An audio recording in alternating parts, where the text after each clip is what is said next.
कोई भी नेता अगर ट्रेवल करता है, आप ये देखिए राम मंदिर का जो मुद्दा है, कभी उसके लिए रथ यात्रा निकाली गई थी, कनेक्ट करने के लिए, पॉलिटिक्स को पब्लिक के बीच में कनेक्ट करने के लिए, ताकि पब्लिक ये समझे कि ये हमारे नेता हैं, ये जो बोल रहे हैं वो हमारे मुद्दे हैं, तो इसका भी बेनिफिट मिलेगा। लेकिन हिंदी बेल्ट में, यूपी वगैरह में स्थिति इतनी कमज़ोर है कांग्रेस की कि जहाँ पे पदाधिकारी हैं, तो हो सकता है वो विक्ट्री में ट्रांसफॉर्म तो ना हो पाए, लेकिन स्टेप बाय स्टेप बेनिफिट मिलता चला जाएगा।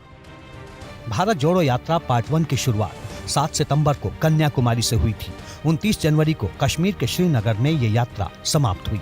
राहुल गांधी ने 12 राज्यों से होकर 4080 किलोमीटर की दूरी तय की। ये यात्रा 136 दिन में पूरी हुई। सवाल है कि इस यात्रा से राहुल या कांग्रेस को फायदा क्या मिला? क्या चुनावों में इसका असर दिखा? क्या राहुल गांधी की मोहब्बत की दुकान में जनता पहुंची? भारत जोड़ो यात्रा पार्ट 1 उन 4 राज्यों से होकर गुजरी जहां हाल ही में विधानसभा चुनाव हुए। 4 राज्यों में से 2 में कांग्रेस जीती और बीजेपी ने 2 में विजय हासिल की। कर्नाटक और तेलंगाना में कांग्रेस, जबकि मध्य प्रदेश और राजस्थान में बीजेपी की सरकार बनी। कर्नाटक की 20 विधानसभा क्षेत्रों से होकर राहुल गांधी की यात्रा गुजरी थी।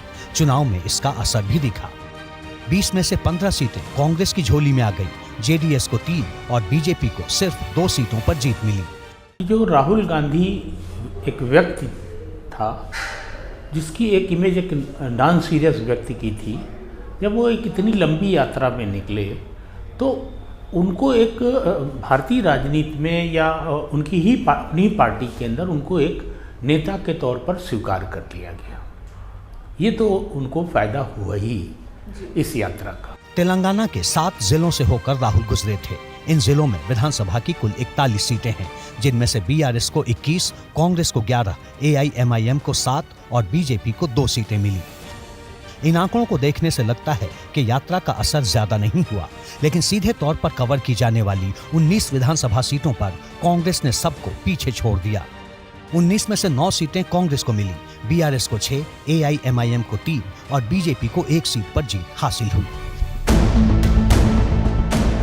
मध्य प्रदेश में राहुल गांधी की यात्रा का असर नहीं दिखा।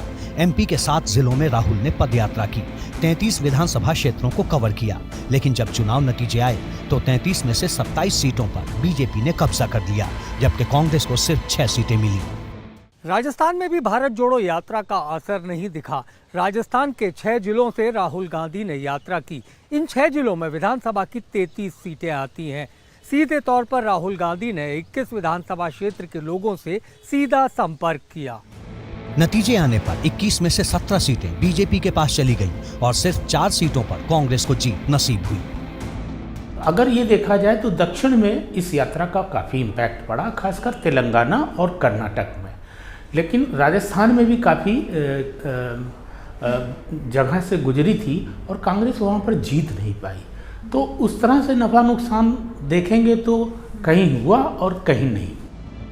कांग्रेस राहुल गांधी की दूसरी यात्रा शुरू करने से पहले संघ के गढ़ नागपुर में बड़ी रैली करने की तैयारी में है।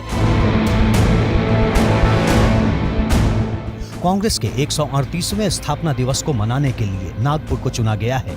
28 दिसंबर को नागपुर में विशाल रैली होनी है और यहीं से 2024 का संदेश देने की कोशिश की जाएगी। अगर उसको अपनी पार्टी को मजबूत करना है तो पब्लिक से कनेक्ट करने के लिए पब्लिक के बीच में जाना ही पड़ेगा। यात्राएं हमेशा करना फायदेमंद होता है, लेकिन इस मौसम में, इस समय ये करना मुझे नहीं लगता कि बहुत उपयोगी साबित होगा, ना पार्टी के लिए ना नेताओं के लिए। 2024 के चुनाव के लिए कांग्रेस पैसे का इंतजाम भी कर रही है। डोनेट फॉर देश क्राउड फंडिंग प्रोग्राम के माध्यम से कांग्रेस पैसा जुटा रही है। कांग्रेस यूपी से लेकर बिहार तक दक्षिण, पूर्व और पश्चिम के राज्यों में गठबंधन पर फोकस कर रही है। खरगे की अगुवाई में राहुल की इमेज को तराशा जा रहा है, लेकिन सवाल वहीं खड़ा है, 2024 में मोदी के मुकाबले कौन? खरगे, नीतीश या राहुल गांधी? अगर राहुल 24 के फेस होते हैं तो क्या मोदी को जीत की हैट्रिक बनाने से रोक पाएंगे?